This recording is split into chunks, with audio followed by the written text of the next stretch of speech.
Here we go. 5, 4, 3, 2, 1. 3, 2, 1, 5, 2, 5, 4, 3, 2, 1. Hello, everybody. Welcome to Wednesday evening. Howdy, Glad howdy. you're here. Coolest place on the face of the earth to be is here right now. All of us hanging out together. It's the coolest thing ever. And you did some festivity things in the background. Just a few. Yeah. Just a few little sparkles. So you got a little bit of decoration going on there, which is Merry pretty Christmas. cool. Yep, we got the whole Christmas background. So that was your work for 10 minutes before the live stream as you were rushing through and getting all the stuff done. Yeah. So yeah, glad you're here. Thanks for being here. Tonight, we don't have like a big shiny topic to talk about. Thought it would be cool just to hang out and answer fish keeping questions. I know this is the time of the year where people really start getting into like full on, November, December, January, February, March. It's like, Yeah. fish. Game on. Fish are the thing. Yeah, it's game on for the fish.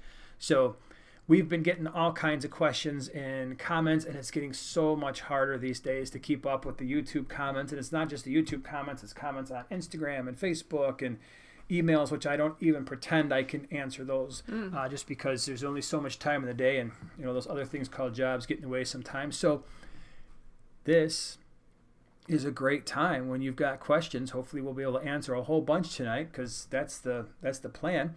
Did want to say a real quick thank you to Stacy for becoming a prime timer, primate, prime time partner. Glad you're here. Hope you Welcome. enjoyed the experience. We'll have the members only video out tomorrow. So I guess that's one thing is we got a few new fish from the Greenwater Aquarist Christmas party. What they do is so cool. I know I posted this on Instagram, but it's hard to really explain what happens. As this fish club, what they do is a couple times a year, once in the summer, and then once for Christmas time, they have a party for members. And as long as you have a paid membership, which is only like $25 a year, you get to be part of the points auction. And so what they do is they buy a bunch of fish. I mean, I don't know how many bags of fish there were, but probably 60 to 80, somewhere in there. I mean, the tables just went on forever. And they give each family group 250 points. So it's basically imagine getting $250. So everybody gets the same point value. And then you just bid on the fish. But you have to be kind of strategic about it because if you really love a fish, someone could just shout out 250 points and then boom, they've got the fish, but they spent all their points. For us, I think we did a pretty good job because we wound up with three different species of fish and multiple bags of each species for our 250 points, which was pretty cool. So it's an exciting time. And again, that's just part of being a member, and they do that again in the summertime. So if you're in the Chicagoland area and you're not part of the Greenwater Aquarius Society, you should be. Plus, there's food, and the meetings are a lot of fun. So it's a fun time to be had by all. So that was kind of what was going on this past weekend. And the point of all that was, we'll show you some cool fish. There was one fish in particular that we got I had never heard of. Really? Yeah. It was, I can't say which one because it's going to be a surprise, but one of them I had never heard of, and the other one, all three of them I've never had before. Mm-hmm. So I know what you're talking about. it's a pretty cool thing going on there. Things that happened this week. Monday. What video was Monday? Monday was, the bad angelfish buddies. Every time, not every time, but that's probably the second time we've put out, it is the second time we put out a bad buddies video where it's like, all right, these are fish you have to be careful about. And inevitably, some people are like, yep, I've kept those together and it worked out fine. It does work out fine sometimes, but it's easy sometimes to get recommendations of fish you can keep together or tank mates for certain fish. But we always thought it would be cool to share our experiences with fish that we've tried to combine that often you might think that they work, but they just didn't work for us. And we, the more we talk to other people, the more like, that didn't work for us either. And so that's the idea behind the Bad Buddies part of the Buddies Fish series is not only do you get cool tank mates, but usually we kind of follow that up with all right, here were some good tank mates for bettas and angelfish, but here were some ones that just be cautious about it. It doesn't always turn into a disaster, but they're fish that might be a little bit more problematic if you're using, in the case that we did with bettas and the angelfish. So that was Monday's video. Today, what did you do today? Video. Scape. I did a tunnel scape. was inspired by the Awaze booth in Ohio, and I had already, in the back of my mind, I already had this on my hit list to do a tunnel scape. So yeah, that one went today, and I had a whole bunch of little tiny schools of fish. I was so excited to put them all in the same tank. It's like micro heaven. Yeah, it's cute. Cool on multiple levels. One, I do think it's the best scape, and I say this a lot, but it is the best scape that you've done, the most complete scape that you've done. And the fish that are in there are adorable. Yeah, they're so beautiful, and they're so adorably beautiful. And they're really popping with colors. So very cool. That's on the small scape. That wasn't Primetime Aquatics. That's Joanna's channel, the small scape.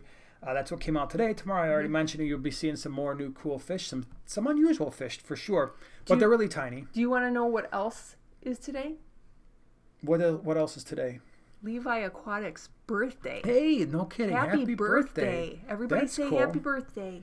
That's cool. Happy birthday. December 22nd. Wow, great that's birthday. Well, yeah, it's really great. It's 3 days before Christmas. So have you ever just straight up gotten like a separate birthday and Christmas present, or is it always just combined, like, nope, here's your one end of the year complete all-encompassing present? Yeah. So, I guess that could work two ways, because if they are so close together, maybe you get something a little bit bigger. Ooh, or maybe you get more stuff, or maybe you can combine like a really cool party or something.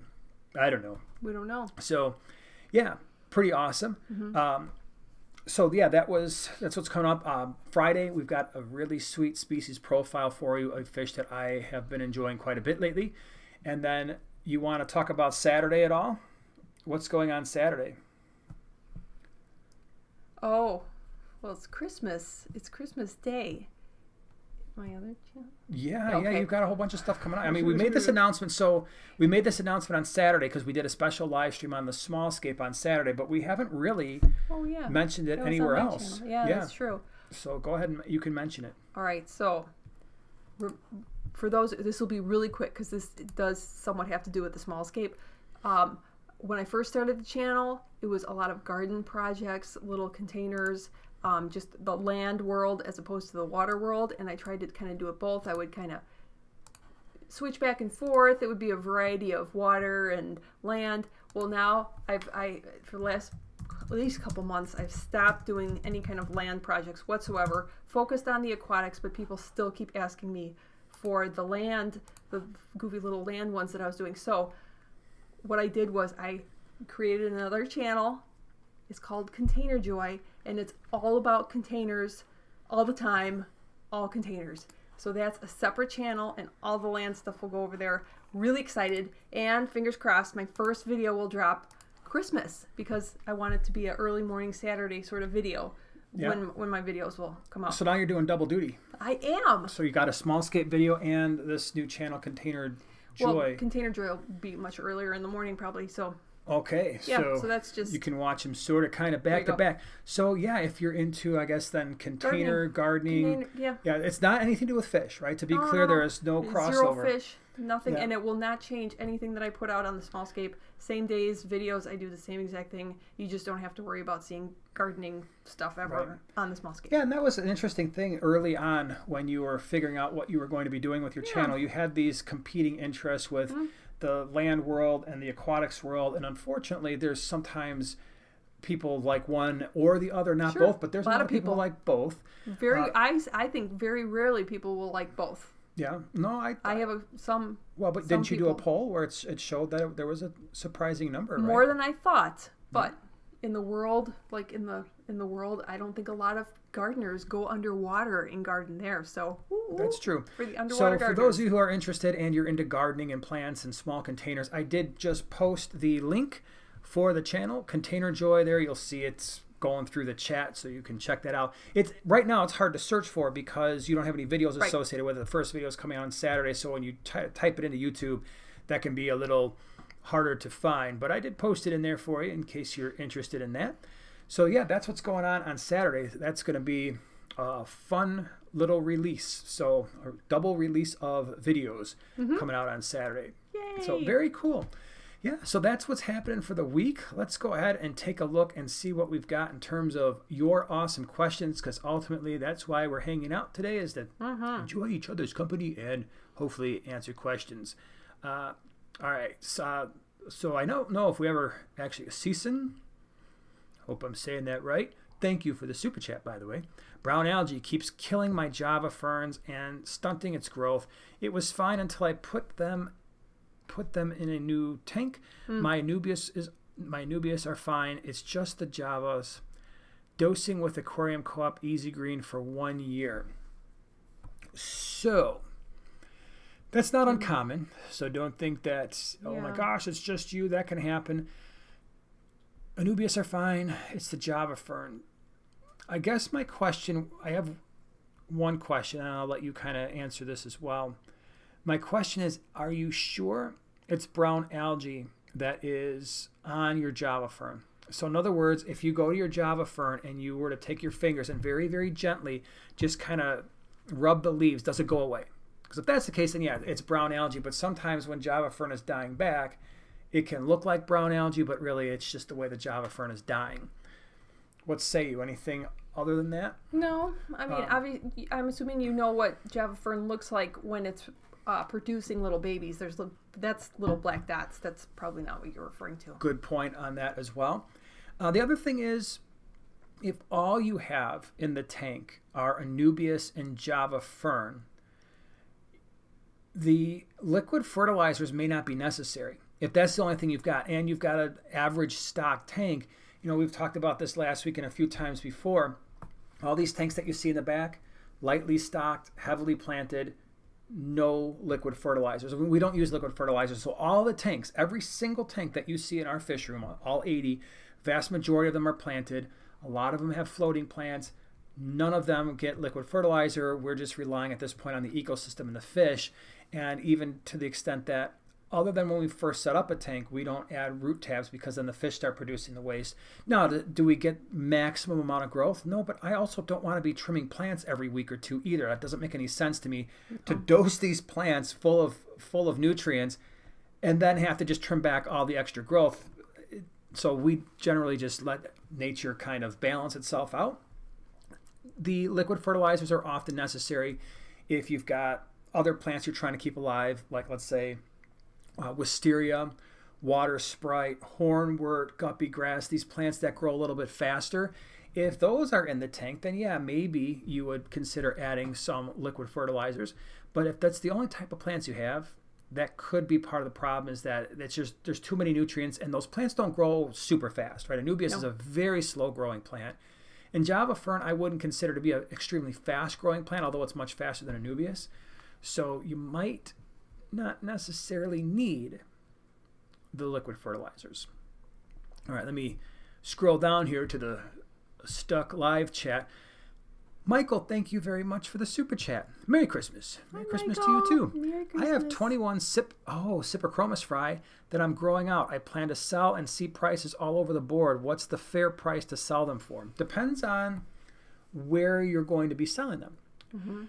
I can tell you in our market, in the Chicagoland area, if I'm going to a swap, let's say, I can usually get around somewhere around $7 to $8 per fish, but I'm also not selling fish that are very small. The fish that I'm typically selling are close to adult size. So they're probably, I would say, at least 2 to 2.5 inches, if not larger, because we just tend to hang on to our Cyprichromis a long time. I don't want to crash that colony and wind up selling too many fish and only having a few left, and then like, oh my gosh, if something happens then I've wiped out the colony. So I tend to hang on to them for a very long time and grow them out. If they were small, like, oh, they just got spit out and they're, a half inch or so, and I'm only waiting until they're 3/4 of an inch to an inch, I don't know, at that point, maybe you're getting $4 or $5 a piece for them, maybe.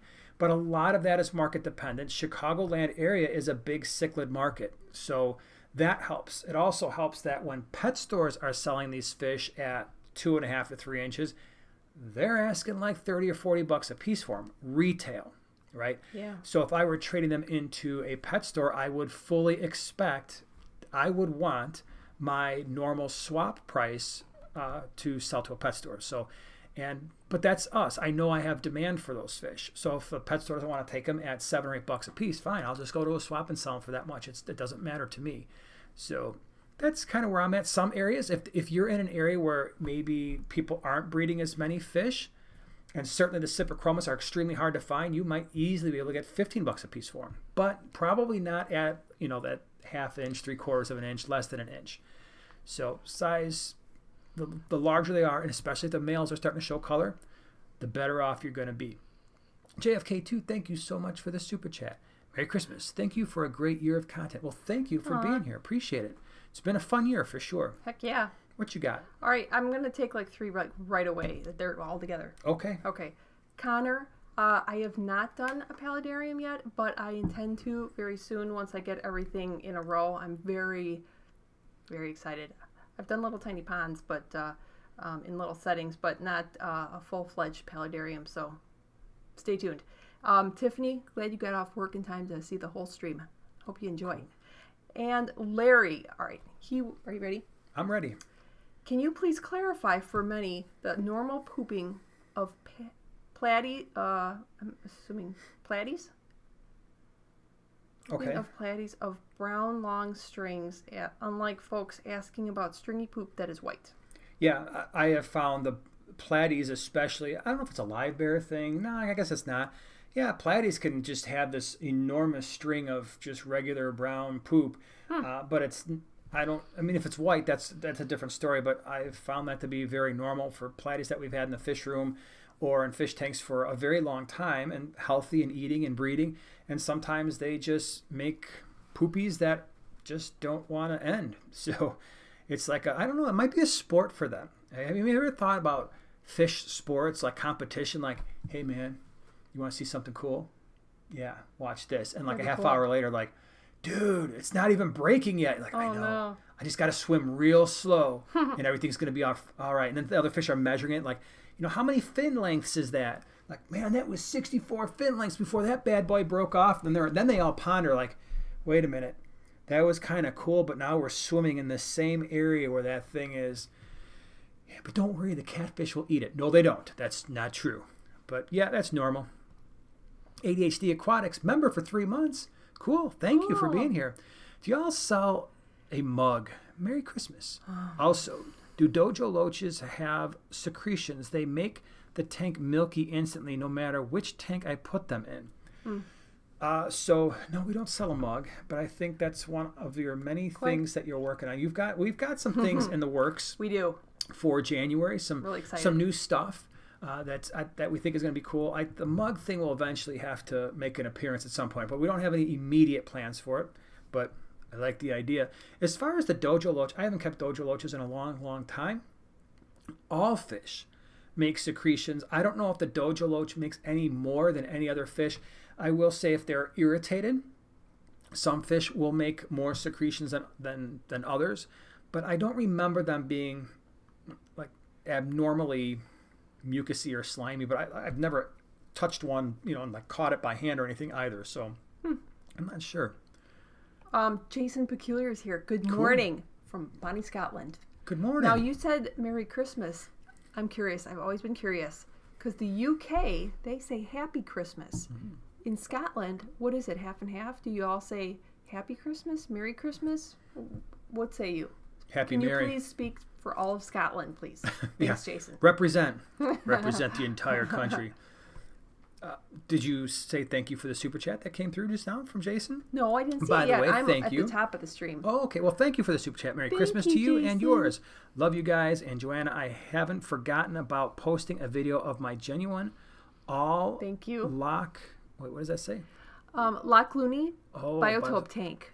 I've just been busy, but I'm nearly there. That's cool. Can't wait. Very nice. Yeah, and I'm going to have a counter video for you too. Freaky Fish Lady says, I love my dojos, not slimy.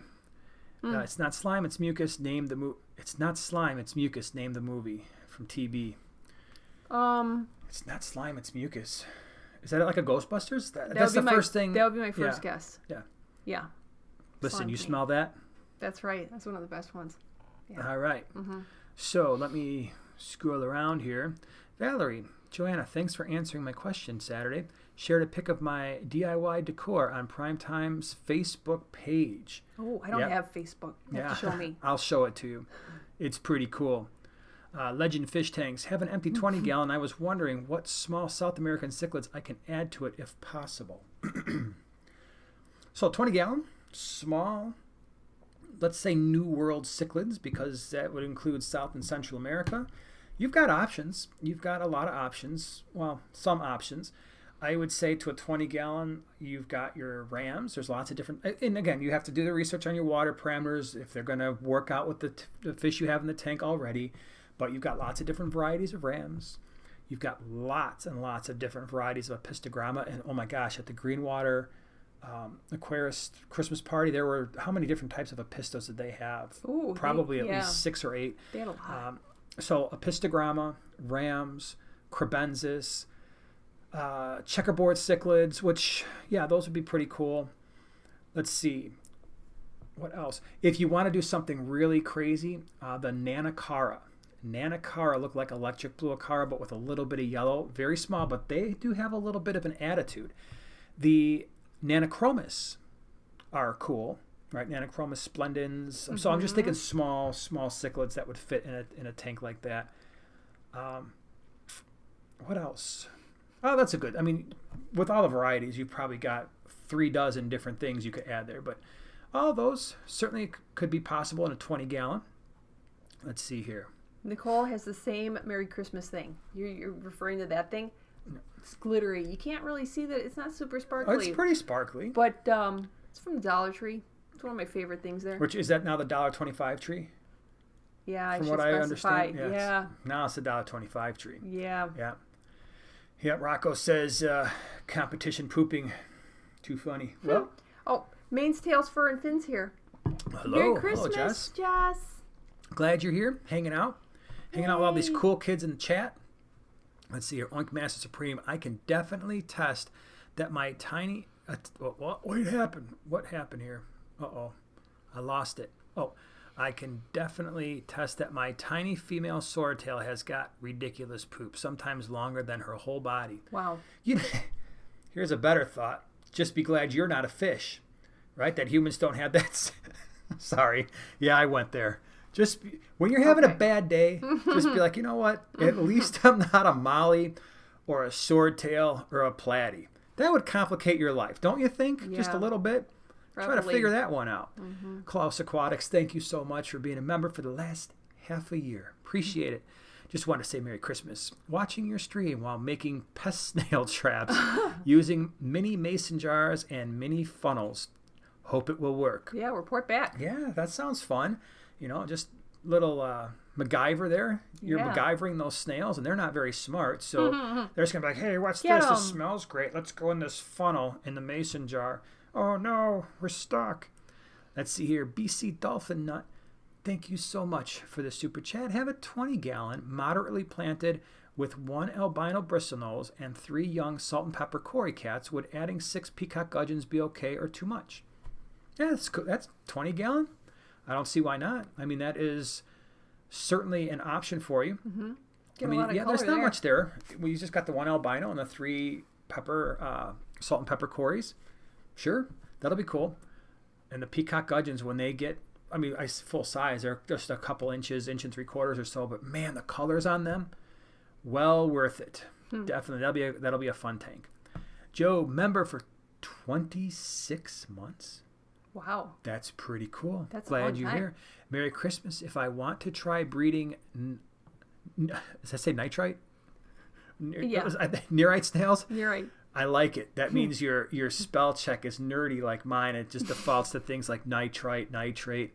That's a good sign. Mine default to that. Yeah. If I want to try breeding Neorite snails, what do I need to do to get them from fresh to brackish and then back to fresh water? So I have not bred Neorite snails, but I know people who have, and they just basically establish a tank, a brackish water tank, and then they breed fairly easily from what I understand, because all those little white eggs that you see in fresh water that's stuck to the wood and the glass and all that stuff, guess what? In a brackish water tank, they hatch.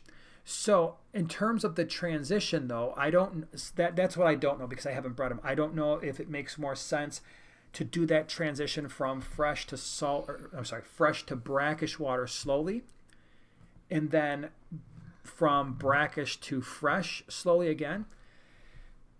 if it were me and I were trying it for the first time, being a newbie, I would probably do a slow transition rather than just take my Neorite snails and be like, okay, you're in fresh, boom, here's your brackish water. It's not a huge change, but I would probably do it in 2 or 3 steps on the way from fresh to brackish and from brackish back to fresh. That would be my preference.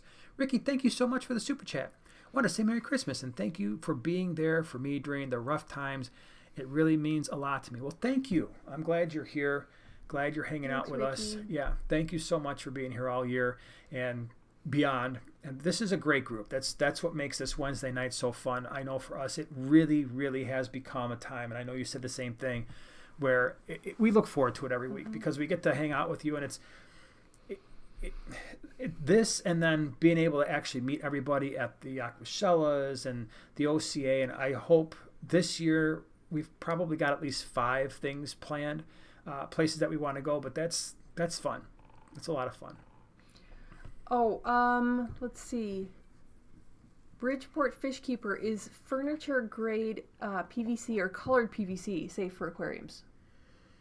Regular PVC is. The regular PVC is fine. I don't know about colored. And I don't know either. I'm trying to recall is if I've ever seen anybody put PVC, because what are the only other color would be black, right? As far as I know, like that I've seen, I would just stay with the white. One thing you could do, so if you're thinking, oh, you know what, I really don't want to look at white PVC in my fish tank, what would be the easiest way to maybe stick some rocks or some gravel or something to that? Would you do a super glue, or would you rather do like a silicone and just? It would probably have to be a silicone. Okay. I mean, people do it where you could basically take some aquarium-safe silicone and just coat it and then just chuck gravel on it and stuff if you wanted to make it look a little bit more natural, or sand for that matter. But I don't know if the colored PVC, first of all, I haven't seen a lot of it, and I've never thought, yes, Todd said silicone would be better. I've never seen colored PVC, and I for me personally, I wouldn't put it in my tank, but I'd probably just silicone it and then throw something like sand or small pebbles on it or something to kind of make it not look like PVC. The other option is if you don't want to do the PVC, maybe you're trying to breed something, there are the terracotta pots, there are the terracotta watering stakes, which you can then take those and put rocks around it and kind of hide the fact that it's a terracotta pot, or place them in the back. So one of the things that we've done, we just had to, here's a fun story for you. Our wastewater system this past week, so this will be fun, and I promise I'll get back to my main point. I'm upstairs. It's probably 9:30 at night. I am watching a movie, and my son, Eli, my 14-year-old, comes upstairs and he says, Dad, something's leaking. What do you mean something's leaking? He's like, I don't know, something's leaking. You need to come downstairs. They don't normally have a sense of urgency like that, so I get up, I go immediately downstairs. He's draining a 40-gallon breeder into our wastewater system. He's got all the other tanks filled. I'm trying to figure out, okay, where's the water coming from? Because at this point, it wasn't just like, oh, there's just something leaking. There's water everywhere, all over the fish room floor. Naturally, the only tank that is losing water is the 40-gallon breeder to a hose, a gravel vac hose that's going halfway across the room into the wastewater system. I go back there, sure enough, I kind of tug on it. It broke. So now I'm looking at the 40-gallon breeder. I'm like, dude, you just emptied about 15 gallons of water on the floor. I'm like, go get the wet dry vac. So we stop the water from flowing out of the tank. He's got the wet dry vac. An hour later, he's like, okay, everything is dry. But anyway, the point is, unfortunately, the wastewater system broke behind the lower 125 where all our peacock cichlids are. And the only way we were going to be able to fix that was yesterday. The 2 boys were down. They had to basically take all the fish out, and there were, 50 fish in there. We set up a couple totes, we just ran tank water directly from the tank into the totes, so it would be the same temperature. No issues with, any chlorine or anything like that, even though we could have put dechlorinator in fresh water, I suppose. But we just ran water into totes, put the sponge filters from the tanks in the totes, ran air to them. They caught all the fish, drained all the water, had to take all the rocks, all the wood, all the gravel out of that 125, put all those things in 2 separate totes, took the 125 off, fix the wastewater system, back on goes the 125, reset it up. Now, I tell that big giant story because for two reasons. One, for those of you who have ever had a tank leak or something happen, even a gallon of water on the floor is a lot of water. If you don't believe me, take a 1 gallon jug, fill it with water, and dump it all over your floor. And I promise you're going to be like, wow, yeah, that was a lot of water. I found that out too. Yeah. Now, yeah. So do it 15 gallons, and it takes a while to clean that up. So that was fun. But then the point is, what I was just going to mention to finish answering your question is, there are bristlenose plecos in that tank, and they like to have their little hiding spots. So we've got these terracotta watering stakes. They're maybe 6 inches or so. I just took those and I placed them behind larger rocks. You don't even know they are there. But yet if they want to breed in there, if they want to retreat into there, they're back there, not visible. So that was a long story. Yeah. To say, just hide them. So you had a catastrophe too? Well, yeah, this was right before I did my scape on, because the scape that I did, I started doing it at 11 o'clock at night for this video that dropped today. Well, that was last night. No, that was the night before. Oh, it was Monday night. It was Monday night. I think Monday night, yeah. And, but before that, so wait, you guys both, that was the same night. That was when Eli came to me and said he spilled water all over. No, was it? No, wait, no. I don't think so. No, that was last week. Sorry, no, that was like last Friday I or was something. doing a change on my on the bear paw tank, the one underneath it, the 20 long, and yeah, I was doing a really great job. I even moved up to the 5 gallon bucket, and I was just, usually I'm really good. I'm always looking down. Am I close? Am I close? Nope, I was just tidying up everything, and then all of a sudden, yeah, it was just everywhere. Whoops. So here's the funniest part about that. You want to know the funniest part? Your Nano Nook tanks are the easiest tanks to drain in our entire fish room. You want to know why? Do you want to tell them why? Go ahead. Go ahead. There is a drain, a floor drain, literally right behind the fish tank rack. But it's not the easiest thing to get to because you gotta kind of go between the tanks and like a cabinet and stuff. But you can just run it right into the floor. And then, you don't have to use the buckets. But it's okay if you want to use the buckets. I want to use the buckets and struggle carrying the buckets to the sink. That's fine. You have that freedom to do that. That's right. Thank you. You. And freedom to clean up water and everything. But it's great. It's cool. It's part of the hobby. Good. It's all part of the experience. Yeah. What's the hobby without spilling water sometimes? That's right. At least there's no carpet. Well, other than the little rug area rugs and stuff. Yeah. Did you get that wet? I did, but I had The water went all the way out to the area rug? That's why there were... No, my rug in my your little rug. Okay, I thought you meant the big area rug. That would have been more that would have been really bad. Yeah. No. Because then we would have had to have taken down a number. We had to take down the low boy on that side to get that rug out of there. That would have not been cool. Whips World, thank you so much for the super chat. Long-time watcher, first-time commenter. Of course you are. I just want to take time to say Merry Christmas to my 2 favorite primetime primates. Well, thank you. Thank you for being here. Sir. Very cool. Dude, you're going to have to check out Greenwater Aquarium Society, too. I know you were at the GCCA. Yeah, I suppose it would be. I mean, we got people coming from Indiana. That's true. Yeah, and Wisconsin. How much do you really love Wisconsin? Fish? Yeah, it's just all a matter of commitment. That's all. Let's see here. Oh, Marvin is here from Manchester, England, too. Oh, wow. So we got a lot of people Thanks for being here. Yay. Good Todd morning. says, FYI, wastewater engineer here if you need advice on nitrification. That's cool. Nice. Mm-hmm. All right, let's see here. Oh, TB wants to know who got the fish bug first. Oh, him, like from the womb. Yeah. He had since you were 6 or 7 or something like that. 6 years old, I got my first fish. Fancy goldfish, missing an eye. Named him Popeye. I know it's kind of a weird name, but it was a little black fancy goldfish. Kept him in a bowl for a while, and then just it snowballed from there. My parents basically, and this was a good thing, they never really said no whenever I wanted to, except for like the dog situation, which we had a dog for like a week, and then that was the end of that. But every other pet I ever wanted, I don't remember them ever saying no. Wow. And so when I was a kid, it started with the fish when I was 6 years old, and we went from like a fish bowl to a 10 gallon.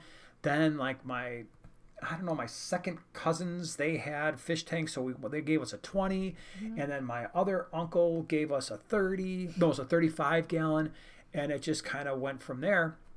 And we as kids, we always had tanks in the house. And then when I was old enough to get my own, I had the 35-gallon Hex, and I pretty much put every fish known to man in that fish tank, and a lot of fish that should have never been in that tank, including Oscars and arowana. Don't judge me, bro. This was back in the 80s, and we didn't have the internet, and people just did stupid things because they'd ask the pet store person, and they didn't care. They just want to sell you fish. Be like, yeah, here, take it. It'll be fine. I'll grow to the size of the tank. So yeah, and it just more and more and more. We had maybe a little while where we didn't have any big tanks set up here, but even before we had tanks in the basement, we still had, remember the little, like the 3.5 gallons and the 5 gallons here and there by the front door and on the TV stand. So we always had tanks. Yeah. That's the story there. Mm-hmm. All right, what you got? Cheryl says that right before the stream, she was doing water changes and the hose and the bucket went all over the bathroom floor. Oh, no. Yeah, that stinks. But yeah, I guess at least it was a bathroom floor.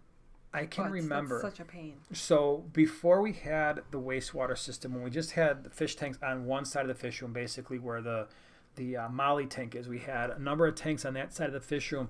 And what we used to do is we would run a gravel vac from the tanks out the window of the basement, and it would basically just go out there. Right. But yeah, remember that? And the boys, I mean, they were little at that time, probably, I don't even know, 3-4 years old. So they've been helping in the fish room forever. Yeah. And their job used to be to hold the hose out the window so the hose wouldn't fall back into the basement.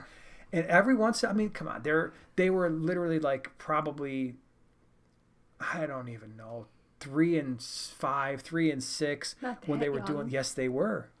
3? Yeah. Really? And every once in a while, every once in a while, they would, I don't know, they just get bored, or they would just zone out, and next thing you know, I'd hear water, and I'm like, oh, dude, you got to put it back out the window.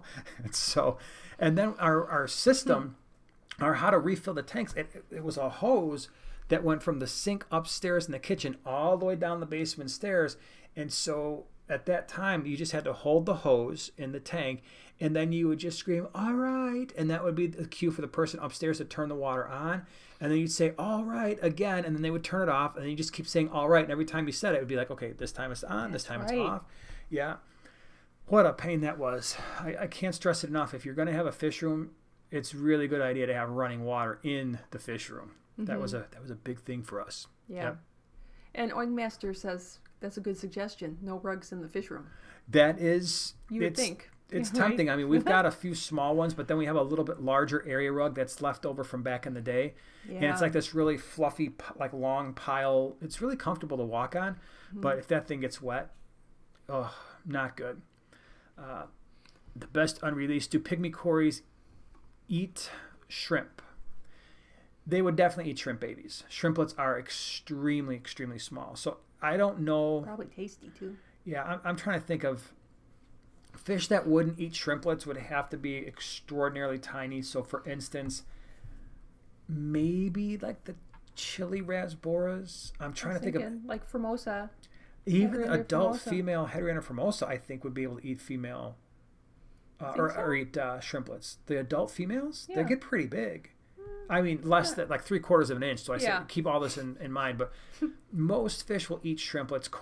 The pygmy cories would definitely love to snack on some shrimplets. Full grown, no, because the shrimp will be as big as the pygmy cories. So if you've got a ton of hiding places, I doubt the pygmy cories are going to like try to burrow their way in through like a bunch of Java moss or something to find the shrimp babies. And even if they did, they probably wouldn't get to all of them before some of those shrimp babies got big enough to not be eaten. So it's just kind of a game of hide and seek. Leo, thank you very much for the super chat.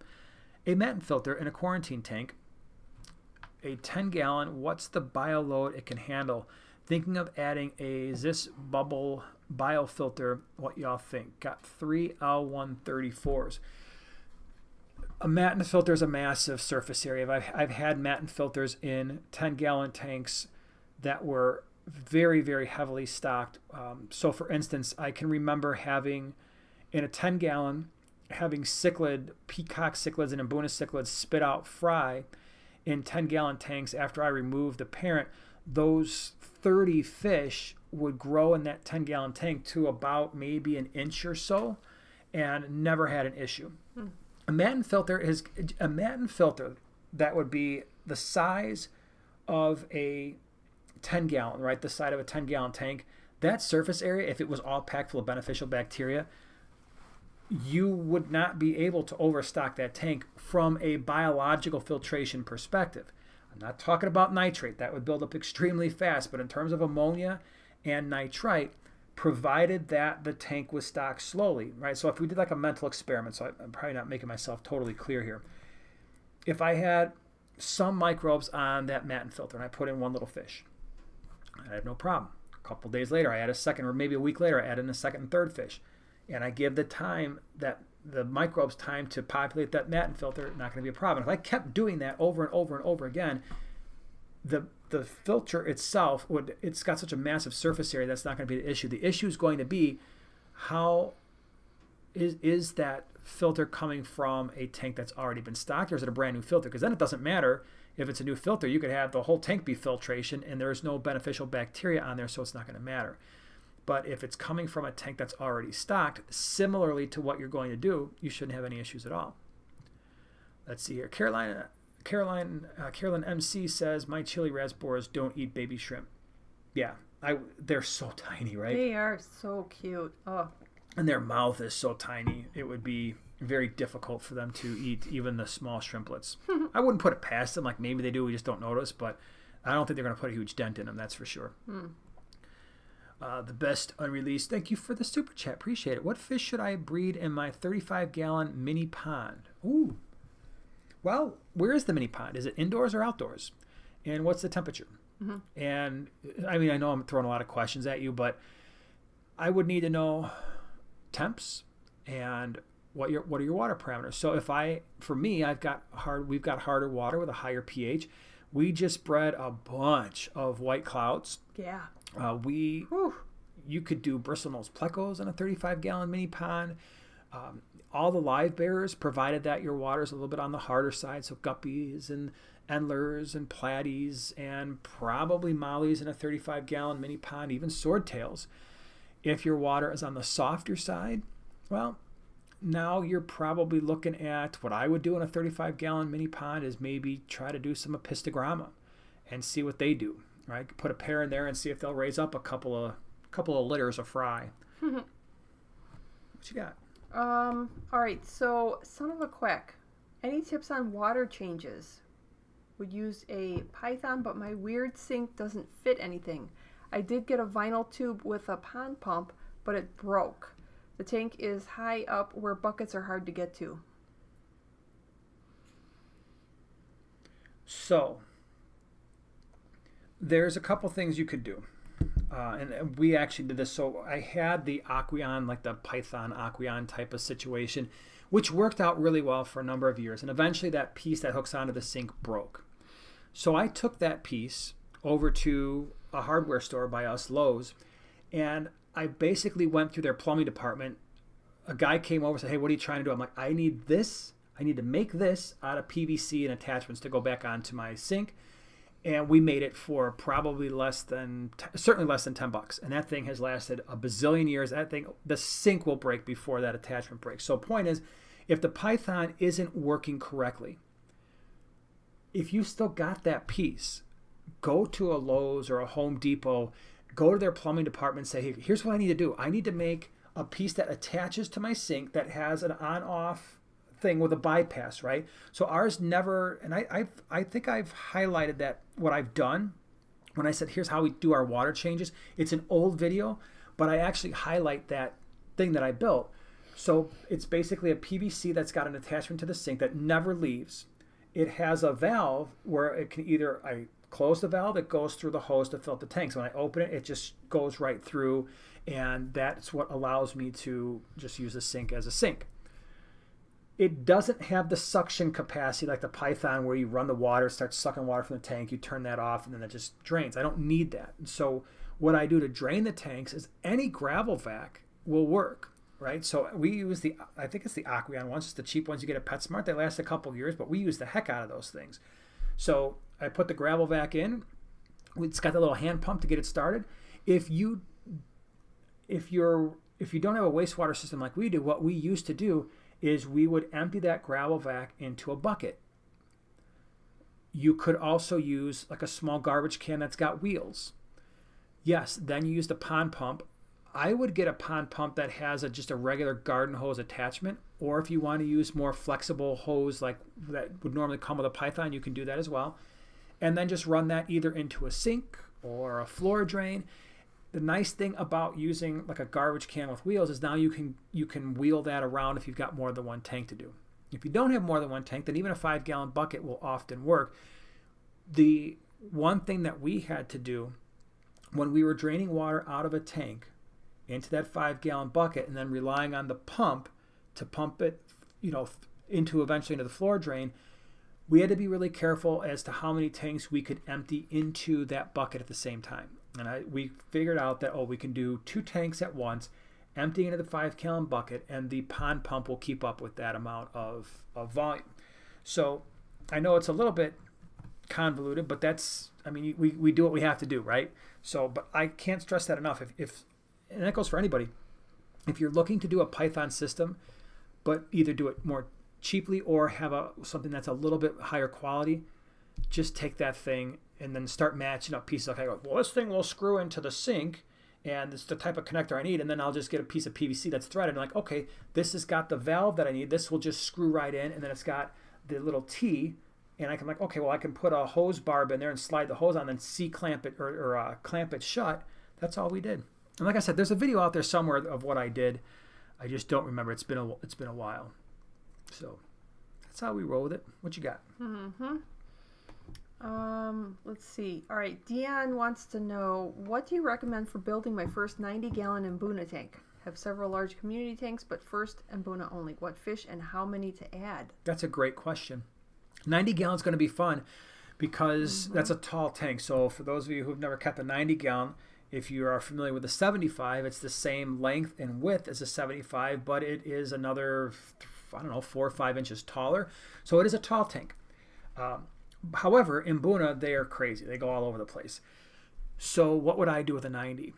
I think there's 2 ways you can go with it in terms of like the setup. Sand for sure. With Buna, I actually prefer lighter colored sand, but you can do either one. Right? You can do dark sand, you can do light sand, but sand is a must with those fish just because they're going to love to sift through it. In fact, our Buna tank, the sand is some of the cleanest sand we have in the fish room because they're constantly just picking it up and spitting it out, and then whatever's in there, it just gets sucked up by the hang-on back filter. So what would I do? Sand, rock work, you can do minimalist like we did in our how to set up an Buna tank. It's just basically 3 pieces of rock in the center, and that's it. That there's 2 philosophies. Philosophy number 1 is the less structure there is, the less likely the fish are going to try to find their own space. And that's been true for us. The dominant male will usually commandeer the backside of that middle rock, but there's only space for him. So the rest of the fish just swim around, and there's too many fish for him to just chase away everybody. The other philosophy is the more structure you give them, the more hiding spots, the less aggression. I typically don't go that route.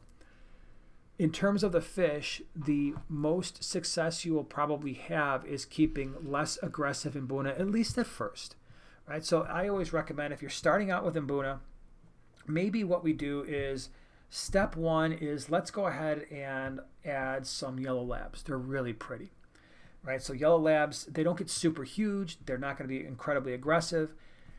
Okay, what do I want to add with those? I like rusty cichlids, especially on a lighter substrate. They get kind of like a purpley brown. They're really pretty. We have species profiles on most of the fish I'm talking about. Yeah, they're pretty.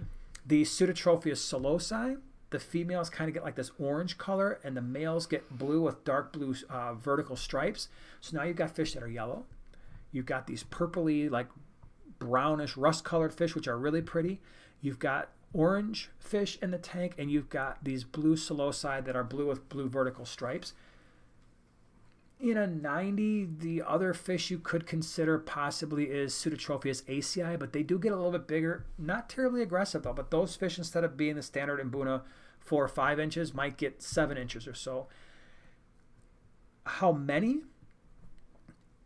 I think right now in our 75 gallon, we've got about 22 or 23, maybe 25 cichlids in there right now. We've had more in the past. It's worked out fine. I think at a 90, you're probably at least at 25. Don't add them all at once because you will absolutely have problems. I would make sure your tank is fully cycled. Then I would start adding them in slowly over time. And then I would try to add fish. I wouldn't wait a really long time. So once my tank is cycled, I might add the yellow labs. I might add 5 or 6. Then I might wait a few weeks, make sure my tank is stable, add the rusties. I might wait a few weeks, add the pseudotrophy psilocybe. Eventually, like I said, you want to get to somewhere around mid-20s, I think would be pretty good.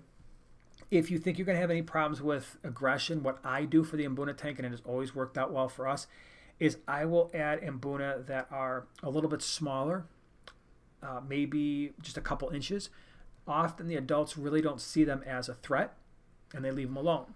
So I've had success doing that. I always add my Mbuna with the lights off because they're going to be really curious, and typically when you add them with the lights on, they're going to chase the other fish around, chase them into a corner. But it's something about that when you add them, lights are off, a little bit smaller, and the lights come on, like, oh wait, were you here before?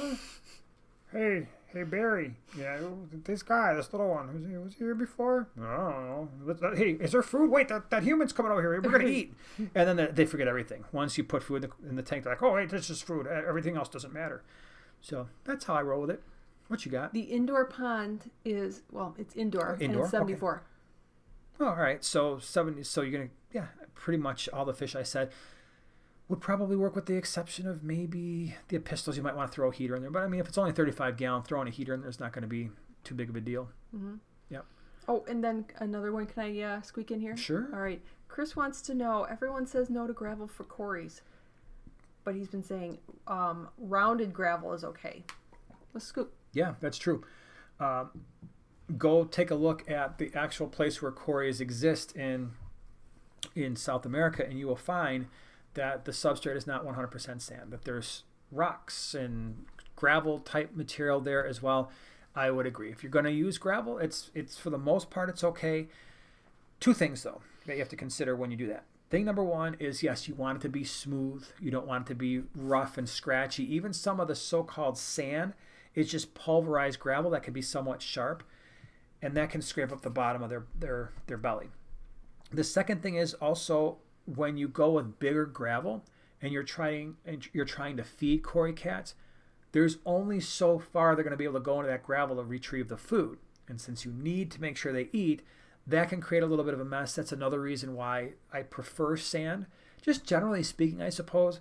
But even with the cory cats, I prefer it because as they're going through and they're finding the food, it's easy for them to move sand around to get to the food that's fallen to the bottom.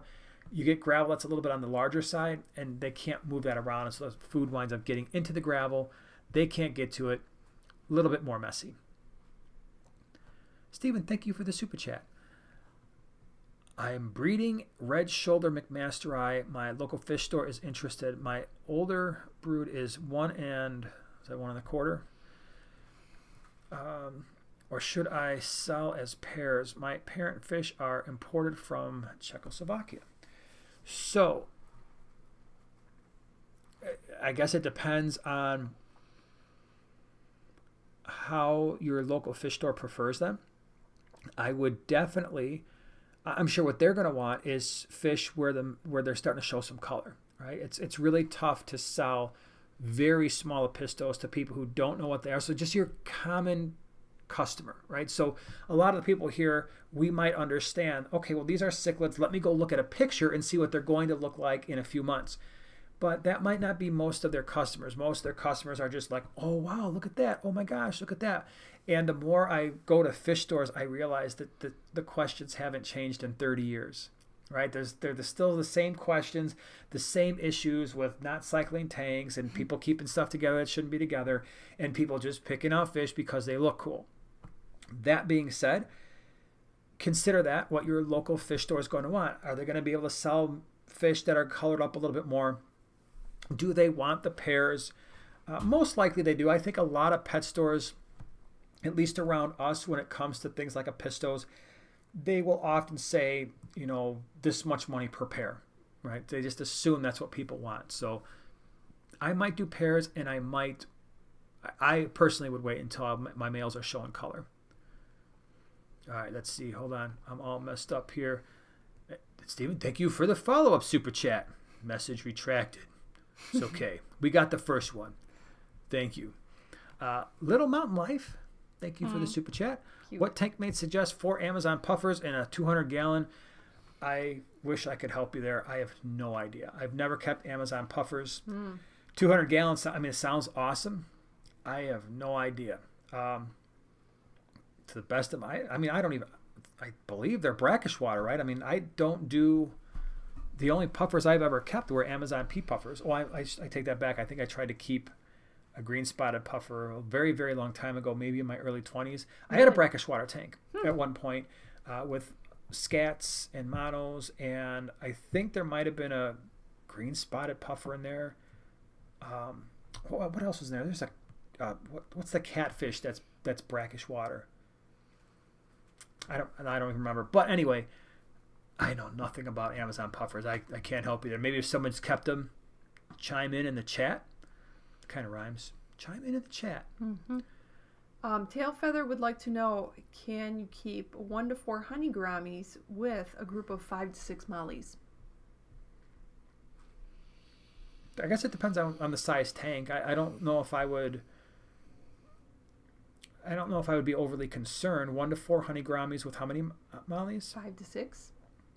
So I guess I would phrase it this way. If I were going to do that, I would probably want at least a 29-gallon. Larger, even better.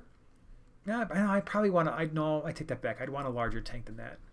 And what kind of Mollies, too? I mean, if you're talking about just standard black Mollies or Dalmatians, yeah, if you're like got the big sailfin Mollies, then I'm looking for the 55-gallon. But 29 is probably the smallest tank I would even try that in. Yeah, I know the honey Gouramis are small. It's just the space thing. The Mollies are a little crazy.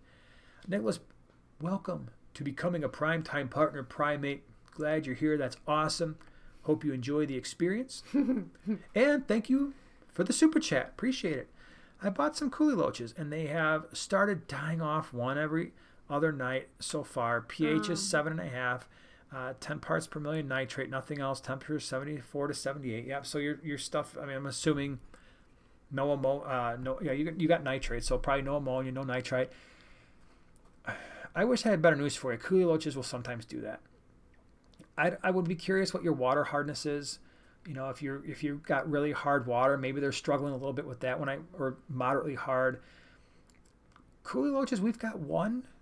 I think it's still in our 150. I saw it maybe 4 months ago. That fish is extremely old. I pulled that thing out of the 75-gallon when we did the double 75 rack, which probably had to be at least 3, maybe 4 years ago.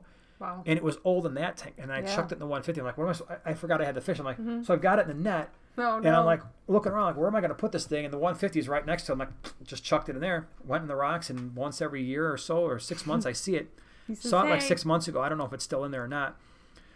Point is, yes, sometimes coolie loaches can be very finicky, especially when they're on the smaller side. So I wish I had an answer for you. I don't. I really don't. I mean, it's just sometimes it's the nature of those fish. Every once in a while, they can be a little rough.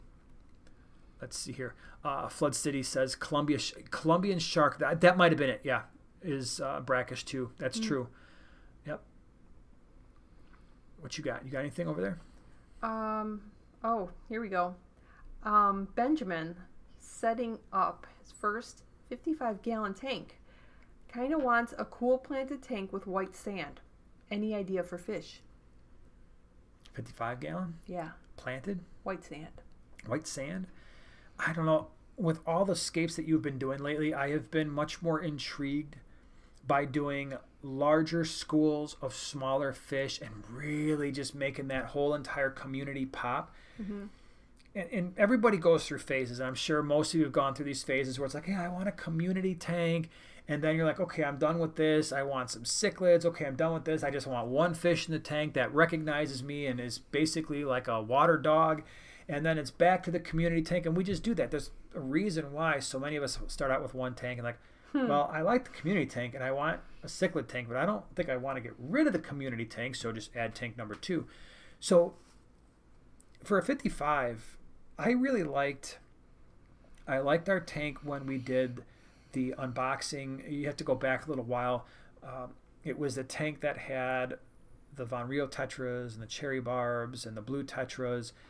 That was really cool. So we did a lot of smaller fish in that tank, and I just like it because you can keep a lot of the fish that we keep in fish keeping. A lot of those fish prefer to be in big groups. Not all of them, but they tend to show behaviors when they're in a community with their own fish type that they don't show when they're individuals or when they're in really small groups. So for instance, if you did, I don't know, neon tetras, a neon tetra, one, I'm not saying people would generally do that, but if you had a neon, it would probably be just kind of swimming around the tank, a little bit skittish, a little bit scared. You put 4 in, they kind of sort of hang out, but then you got the dominant one who kind of bullies the other one, so now they're separated. You get to 12, and it's like, ooh, wait a minute. This is starting to look pretty cool. They're starting to hang out together. You get to 30 or 40, and now you've got something crazy. And you're just like, you look at this thing from across the room, you're like, look at them all. That's so cool. And that's kind of the direction we've taken a lot of our tanks lately. So you might consider like the smaller rasboras. You know, we've done exclamation points, the dwarf emeralds, the galaxy rasboras, the mira rasboras, chili rasboras, the green kubatais. And you can, in a 55-gallon, you could do 15 of each of those and watch them just all kind of do their own thing. You could have, 10 or 12 cory cats. Pick your favorite cory cat hanging out at the bottom. And to me, that's really fun. That's kind of the direction I would go with it. So okay. So Linkman 2022. 1 baby girl Betta. Aww. 3 young cory catfish and about 6 tetra in a heavily planted 10-gallon tank. Okay. I'm assuming that's the question. Is that okay? 1 female Betta. Yep. A baby girl. How many cories? 3 baby cories. How many tetras? 6. And they're neons? It doesn't say. Just tetra. In a heavily planted 10-gallon. Probably depends what kind of tetra, too. Yeah, if the tetras are neon size, like black neons, green neons, standards, about that size, you got the golds, you got the embers, that could work. The only thing is some of the cory cats get bigger, so you might want to stay with cory cats that stay a little bit neon tetras. Okay, then that's fine. As long as your female Betta's tolerating them and they're leaving her alone, not fin-nippy, I could see that working. The cory cats, you got 3 of them, so that's cool. They have some buddies in there, but I would try to stay with the cories that are going to be a little bit on the smaller side. And yeah, I think that would be all right. Whoa, label is distracted. It says maybe a 17-gallon tank with a massive school of chili rasboras. That would be cool. That would be very cool. That would be so cool. Yeah. Yeah. Can you imagine chili rasboras, a big, huge school, and a big, huge school of green neons? Yeah, that'd be pretty amazing. Shy, savage, cichlids. How's it going, Primetime Aquatics? In chat. What's up? What's up? What's up? Let's see here. I am looking around now. If you got something, Mr. all right. Here's Zyle. I have 3 roseline sharks in a 60-gallon with others. One of them looks like he has some sort of damage on his scales. I think he's been fighting with another one, but do you have any ideas? It's not ick. It very well could be.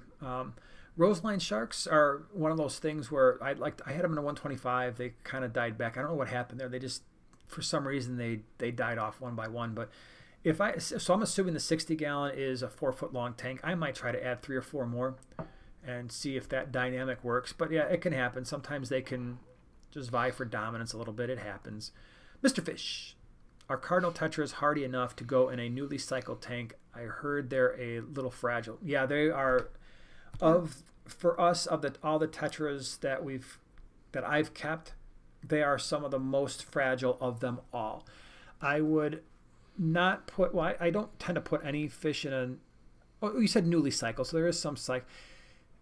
As long as you're not going to wind up with an ammonia or nitrite spike, then you might be okay. But Cardinal Tetras, at least in my experience, are one of the Tetras that would highly prefer water that's closer to their ideal. And it's something we talk about in the Cardinal Tetra species profile. We don't keep them here in the fish room because our water is too hard, our pH is too high. So Cardinal Tetras to me are that fish where you're like, oh, I've got a pH of 7 or less, right? So neutral or lower. Oh, my water hardness is in the low single to maybe mid single digits for GH and low for KH. Then you're getting into the sweet spot. Other than that, then yes, they can be a little bit rough to deal with, at least in terms of their long-term health. Hi. All right. Rayburn wants to know. Hi, team. Happy holidays. I'm shifting house soon. That means you're in England, aren't you? Don't you say shifting house as opposed to moving? House. Yeah, cool. Instead of moving. I like it. We say moving. All right. I have 8 tanks, 6 40-gallon breeders, and 2 65s. Any tips? Yeah, have fun with that. There's a reason why we're never moving. That's part of it, because we'd have that times 10, right? It'd be a stinker. So I did a video on how to move with fish tanks. And the bottom line is this. Anytime you're moving tanks, part of it depends on how far. And part of it depends on, is there any crossover time between when you have to leave the current location and when you can get into the new one? Because if you've got some time, my strong recommendation would be do not move the tanks on the same day you're moving everything else, because it's going to be too much. Because the tanks, because you have living things in there, are going to have to take priority. So even if you can get into the new place a few days before, or leave the tanks in your place, and you're like, all right, we moved everything else, we're set now, I just got to move the tanks in a couple of days. That's the way I would do it. If I were moving 4 60s, and so the 65s are basically 40s, only a little taller usually, I would probably, and I don't know what kind of stocking levels you have, but let's just assume that the stocking levels are average for a 40-gallon. I'm probably using either 5-gallon buckets with a lid and a hole punched in and a battery-powered air pump, and running air in there and I don't know how far you have to travel, but if it's less than a few hours, you're going to be fine just doing that. So you're going to have to break the tank down. 40-gallon breeder, that means I'm pulling everything out. So the gravel, the rocks, the wood, everything is going into some type of a tote, hopefully, if it's not too heavy, or maybe 2 totes. That goes, I'm labeling that, okay, that's my 40-gallon breeder stuff for this tank. Fish are going either in a tote or in a 5-gallon bucket, either way, with a sealed lid and an air stone, battery powered, like I said, or USB powered, just fits right in the car.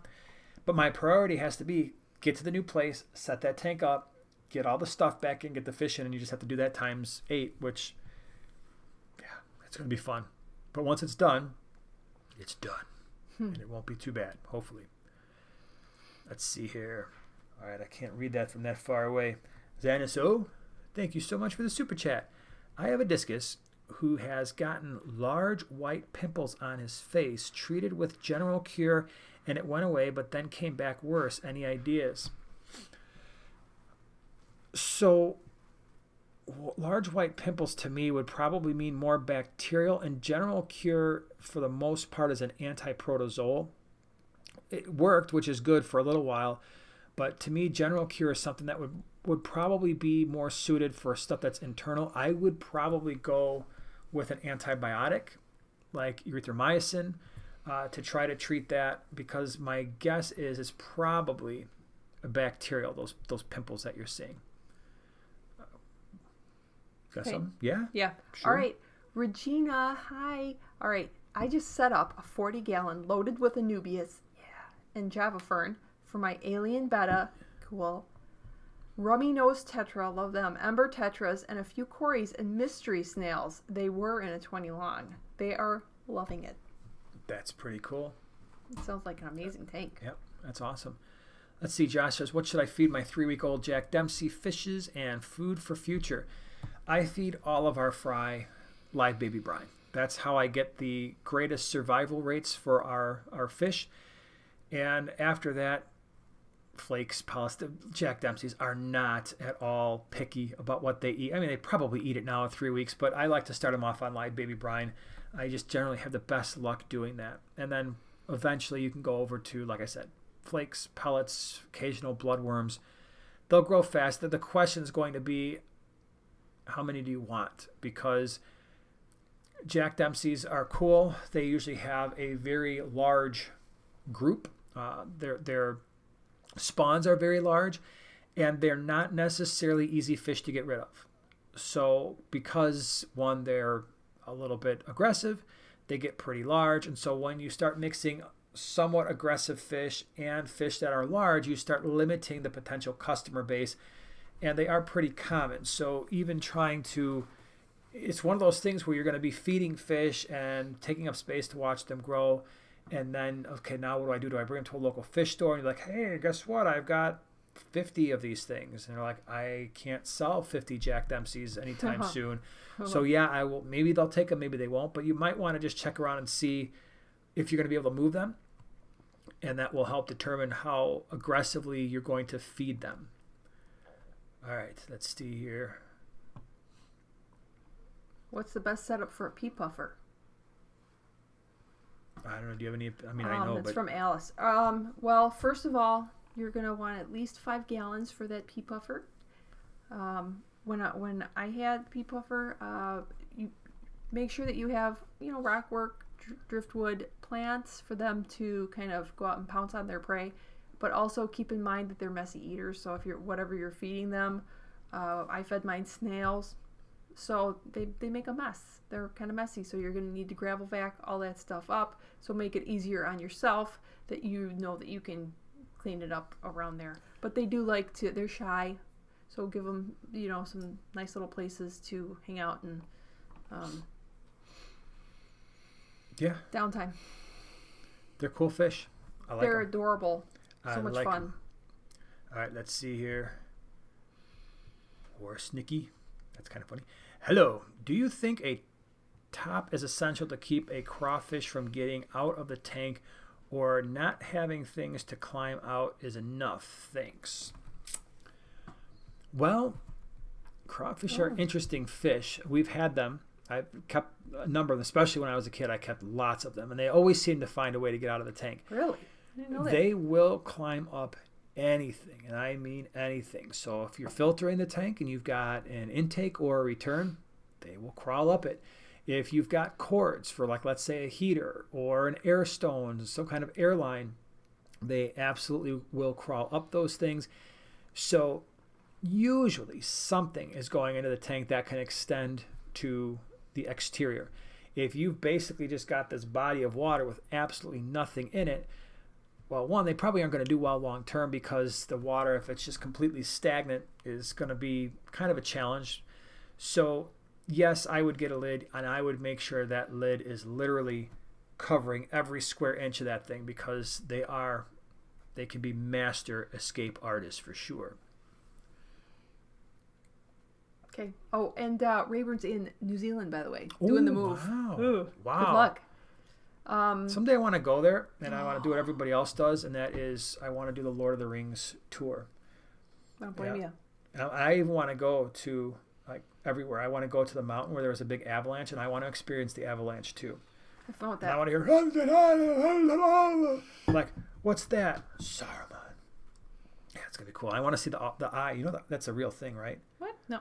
Yeah, the eye. That's actually out there. Did they carve it out of rock or something? New Zealand is Middle Earth. Okay, great. It's there. All right, so Toski is setting up a Fluval Flex 15-gallon suite. It's a planted tank, doing neons and cherry shrimp. How many of each? Neons and cherry shrimp in a Fluval 15-gallon. That's cool.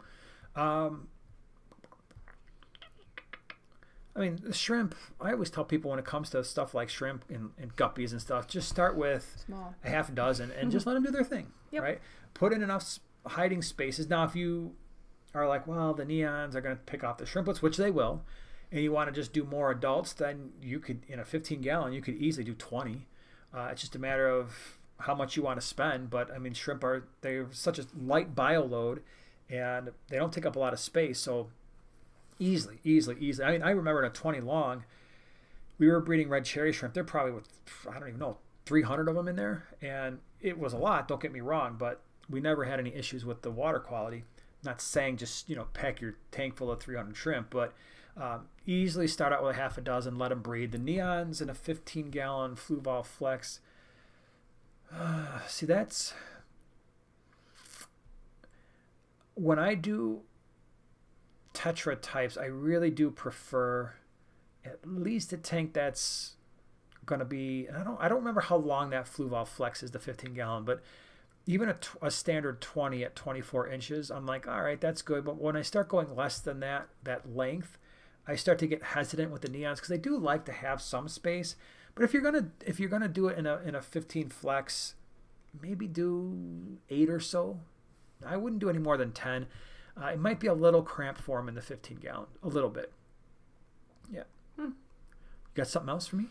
Yeah. All right, this is a good one. Rose wants to know, I know Betta sororities usually have a high fail rate, but I'm curious and determined to try. 6 females in a heavily planted 55 long, so that's good. Any tips to increase success, plants, tank mates? We're actually going to be doing a video about that very subject soon because I know a lot of people are interested in that, and I've talked with a number of what I would consider to be Betta experts, Betta breeders, Betta importers. The best Betta sororities, the most successful ones that I've seen, are overstocked to the point that they look like Buna cichlid tanks. And I mean, they are very heavily stocked. And the video that I plan to do, probably in the not too distant future, I think it's going to do a good job of highlighting just how overstocked these tanks really are. In a 55-gallon, I would say that most people I've talked to in a 55 would probably tell you 25 or 30 bettas, female bettas in that tank is going to give you the highest rate of survival and success. Can you do it with 6? Maybe. I know I tried about that number in a 75, and eventually the dominant female pretty much picked off all the rest of them. And it just, at the time, I didn't, again, this was pre-internet? Yeah, it was probably pretty close to pre-internet, and you just kind of went with what people said. And I tried it a couple times, and it didn't work either time. And it was basically similar to that. So 6 might be a little low. You might have to up that number by like a factor of 4 to really see that be successful. And it really is about the numbers, numbers especially game. If they come from family, if they come from family, you got a better chance. Yeah. Right. For sure. As long as they're in the tank, I think that with that, it's like they're in the tank, they've traveled together, they're in the new tank together, and sometimes they remember their family, sometimes they don't. So yeah. Here's another one. Okay. All right. Chris says, weird question. I like weird questions. You'll probably remember. 30 years back, there was a species called the glassfish. I think they were used to breed into the original glowfish. Whatever happened to glassfish? They had a barb shape. Yeah, that. Are we talking about maybe the X-ray tetra? I don't know. Because that would look. Those. Yeah. So I think. I love X-ray tetras. I think the glassfish is basically what we're calling the X-ray tetra. I mean, look, you can look it up on the internet.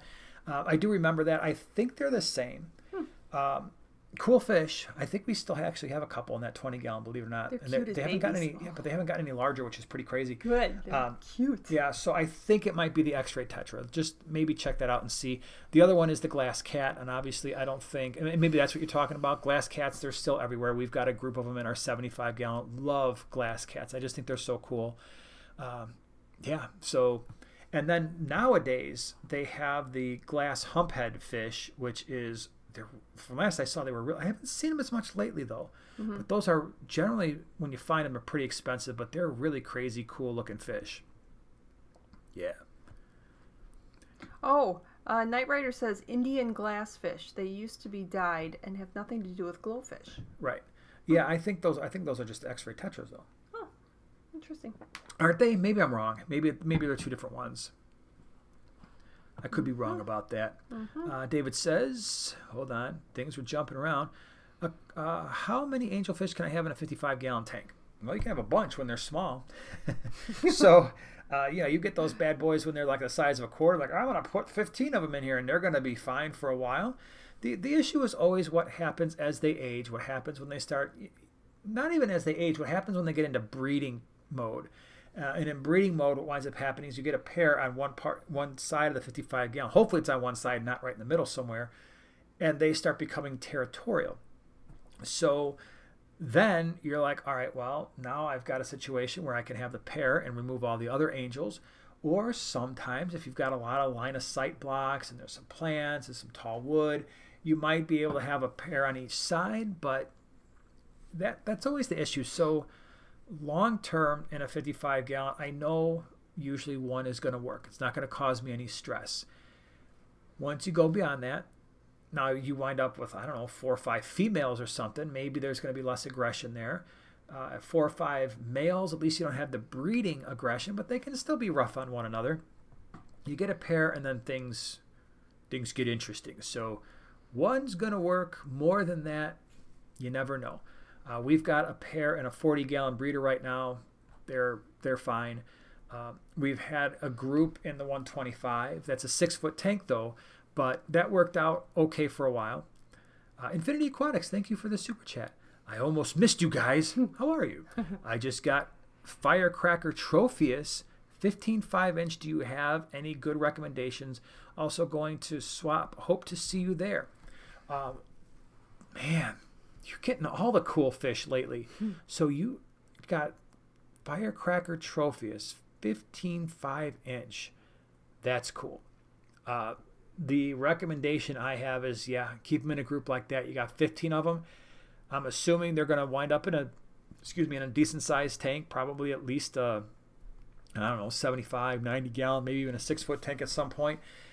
Groups help. They do get aggressive, right? So of the Lake Tanganyika fish, these are some of the more aggressive types of fish that can be problematic for people who are new fish keepers, which you are not. So first of all, be excited because the Firecracker Tropheus are awesome fish. Probably try to keep them on a lower protein diet. They like their kelp wafers and kelp flakes and that kind of thing. Those are really cool fish. I think you're going to enjoy them quite a bit. But a big group in a 4 to 6 foot tank or larger is going to help quite a bit. But that's awesome. Cool. Yes, we will be at the swap in January. So hope to see you there, man. All right, what else we got? Good night, Jason Peculiar. He's going night-night. Go night-night. Well, he's across the way there. I saw Unk Master Supreme said we got to hit 200 likes. Oh, yeah. That's a big goal. That's a big ask. I don't know if we can do that. That's a lot of people like hitting that thumbie. Yeah, follow Rudolph, right? Yep. That's right. That's what you said. That's funny. Follow Rudolph. Follow Rudolph. Yeah, get it to the like button. Get it. Rudolph's red nose is red, like the I don't know. But the like button is blue. Oh, it is? Isn't it? Oh, I don't know. Maybe it's not blue. I mean, in all the emojis, it's a blue button. It's a Christmas reference. All right, I like it. Follow Rudolph the Blue-Nosed Reindeer right to the like button. Yeah. Or smack it upside the brain. Follow Rudolph. Yeah, That's right. Love it. That's cool. All right, we'll answer a couple more, I think, and then we'll let people. I know everybody's busy with Christmas stuff and holiday planning and all the kind of things going on. Yeah. Dennis said, what are your thoughts about adding a dwarf gourami to a tank with guppies and cardinal tetras? Depends on the size of the tank. I don't think I would be overly concerned about it, at least if we're dealing with like a 29 or larger, 20 long maybe. You always run the risk of that dwarf gourami exercising some kind of mild aggression towards the guppies. Cardinal tetras are going to be fine. I don't think he's even going to bother with them. They're too fast, and he's not going to want to deal with that. But every once in a while, dwarf gouramis can be a little bit aggressive. I think a lot of times people see that they're smaller, and they hear horror stories about the golds, the greens, the blues, the 3 spots, and then they figure, okay, well, the dwarf is smaller, and they've got the honey gourami. We heard that's peaceful, so maybe this will work. But that's the only thing is you just got to keep an eye on with the guppies. But it might be okay. Let's see here. I'm scrolling around. Are you scrolling around? I'm at the end of the stream here. Like Master says, there's never been anything that has done more for the tourism of New Zealand, like Lord of the Rings. It's easy to see why. But New Zealand's like a really beautiful place. But let's face it, without Mordor or, the Shire. The Shire, not Mordor. Mordor's there too. New Zealand is Middle Earth. Can we just settle that right now? No, it's not. Yeah, and so is, and the Prancing Pony. Do you guys really do they have that? Do they have the Prancing Pony in New Zealand? It's like a real place to go. I wonder if they would. I wouldn't doubt that they actually created it or changed the name. Because we have to go there. Something like that. Yeah, we'd have to go there. It'd be so cool. Richard says keep going till 1:30 a.m. because that's when I get off work. Oh man! All right, everybody, we're in for the long haul. Trust me, that's not something you'd want to see. 4 more hours. Yeah, I get kind of loopy after about an hour and a half. And then it just the things I say are like, was he actually making any sense whatsoever? Nope, not really. Nope. Yeah, so it can be a real mess. Alice B says the like button is black on her phone. Huh. Oh. I think it's white. What color is it? Hold on, I want to see. Oh, yeah, you're right. Yeah, it's white. Kind of an outline. Oh, because I have... Oh, you know why? Because you already liked the video? No. Because I have night vision on or whatever that is. So the thing is dark. So I guess that's probably why. So I just pressed it. So now I liked our own live stream. So yeah. I'm just setting an example, Yeah. Regina says, I tried the Betta sorority twice. My first try, I still have 2 out of 5 after 2 years. My second try, not so good. Have 1. Oh. The queen bee. Yeah, it just depends on the tank, the setup, the personality of the fish. But more is definitely going to provide you with a little bit more success, at least from my experience of failing and other people's experience of succeeding, I suppose. Deborah says, I have a sponge filter with an air tube made on the bottom. Do I connect the air hose to that, or can I just put the power head on it? I generally, when I'm running sponge filters, I like to use air. And the reason for that is if I'm going to use a power head on a sponge filter, then I would just prefer to use a hang-on back filter. That's just me, because that way I can free up space inside the tank, and all I have to look at is the intake of a hang-on back filter. So the advantage of a sponge filter and using air is, depending on the strength of that air pump, you might be able to power more than one air system, right? Or more than one thing that requires air. So maybe you've got a sponge filter or an air stone or a sponge filter or 2 in different tanks. That's where I see the advantage. Once I put the power head on it, I'm plugging something in, then I just go hang on back at that point. But you can do either one. The advantage of doing the power head is you're going to get a lot more water flow through the sponge filter. You will have to clean it a little bit more often, but it will do a better job of mechanical filtration for sure. Mary Page is here. What? She's been lurking. Hi, Mary Page. I'm glad you were lurking. Her granddaughter, Sapphira, tell me which one is visiting, and she says, hello, everyone. Wow, hello. That's so cool. Merry Christmas. Nice. Merry Christmas. Diana, thank you so much for the super chat. My black neon tetra has light and orange small ball on the inside of him, light right on the back. Not too sure what it is, just a little concerned. I looked up so many things, can't find what it is. All right, so hold on. A small ball in the middle, on the inside of him, light right on the back. So I'm assuming it probably kind of similar to what we were talking about before, where it looks maybe a little bit like a discoloration, a pimple of some kind. It's very tough to know for sure just from a description, but it could be a number of things. One, it could be some fish get little tumors after a while if they're on the older side. It could be a little bacterial pimple type of thing, or it could be an injury and it's infected. So the question then becomes, if that sounds similar to maybe what you're experiencing, every once in a while those things just kind of go away. I know we had a situation with our brilliant green rasboras where I had a couple fish that had what appeared to be little white sort of nodules. They look like infections. One of the fish, it completely just cleared up on its own. The other one, it's still like right under the eye, but it had 3 of those. 2 of them are gone, and one of them shrinking by the eye. So, sometimes it goes away. Not necessarily saying just sit there and wait and hope it goes away, because if it's something more serious, it could spread to other fish. You can try to treat it with antibiotics, but without knowing exactly what it is, that might not be all that effective, and it will be very costly, right? So some of the things, we don't talk about it enough, but one of those things, it's like, okay, if I've got 20 neons and one of them is hurting, do I remove that fish and buy the antibiotics and spend the money on that one fish, not really knowing what's wrong, and then trying to play the guessing game? So that can be a little bit tough to do, but it's really hard to know for sure. All right, let's see here. Richard says, can't wait to get my Primetime Aquatics Christmas t-shirt Saturday. Nice. So you have one? You want to wear it on Saturday on Christmas Day? That would be cool. That would be fun. Yes. I mean, how appropriate. Yeah. Should we wear ours? Just walking around. You guys are Our weird. Family would be like, seriously, man. Really? I think I'm going to do it.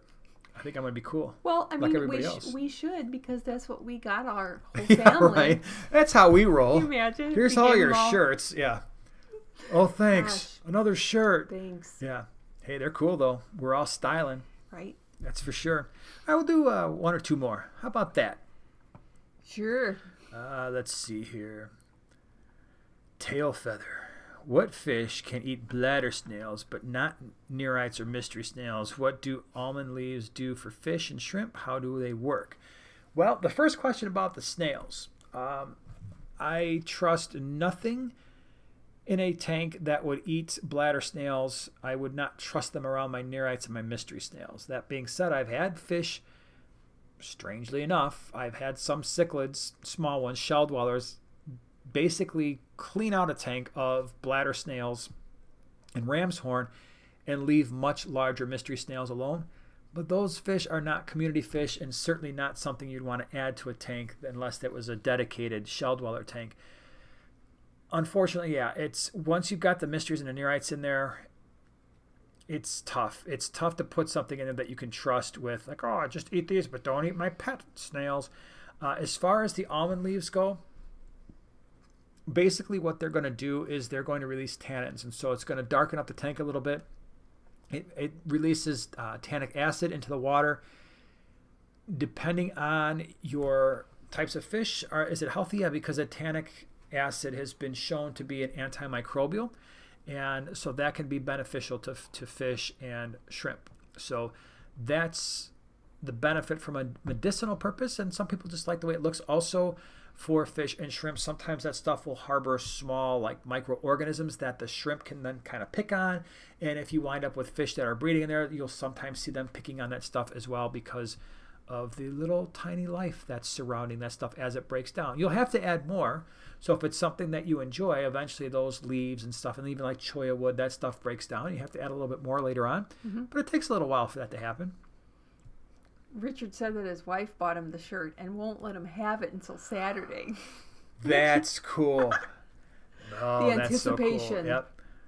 You'll have to post a picture of it with you wearing it. Like, I got it. I got it. No one can stop me now. It's going to be so cool. John Smith, can you guys recommend a cool centerpiece type fish that would help control Endler population in a 20-gallon planted tank? Yeah, there's a bunch. Endler populations, huh? Well, I mean, I would suspect even like a honey gourami, or a thick lip sunset gourami, or a dwarf gourami. The problem, stay away from the dwarf gourami. Forget that. Actually, stay away from the. Never mind. I'm gonna start over again. Honey gouramis probably would. Well, just because even the thick lips, sometimes Endlers, they're not guppies, they're Endlers. Honey gourami might. So we're looking for something large enough to eat the Endler fry. Leave the Endlers alone. Yeah, the honey gourami comes to mind. What else? I'm drawing a blank. 20? Yeah. I mean, I suppose even other live bearers might. Like, for instance, like your platies, they might decide to munch on some Endler fry, maybe. That might work too. But yeah, that's the extent of my brain case right now. You know, speaking of centerpiece fish, I forgot to mention, in my 14-gallon that I just set up, do you want to know, because it's got a bunch of schools of tiny, tiny fish, do you want to know who I put in there as my centerpiece fish? Which you didn't even show off, by the way. I forgot to mention it, and I didn't even show it off. And it was the best part of the whole build for me. An Endler. He's my centerpiece fish because it's just one random Endler that was in with the embers waiting to go into the tank. And I said, come on, buddy, you can be the centerpiece. He thinks he is an ember, actually. He follows them all around like, wait up for me. He's been there his whole life, yeah. So he was in a quarantine tank. Yeah, that Endler came in with a group of other non-related fish. I think they were Tetras or something. I'm like, what the heck is that thing swimming around there? Yeah, there's just a random Endler in there, but... He's like, buddy. He's lived a good life. Buddy the elf. Yeah, buddy. Yeah, he's lived a good life. All right, last question. Teresa, maybe? Can a pea puffer have neon tetras for tank mates? Probably.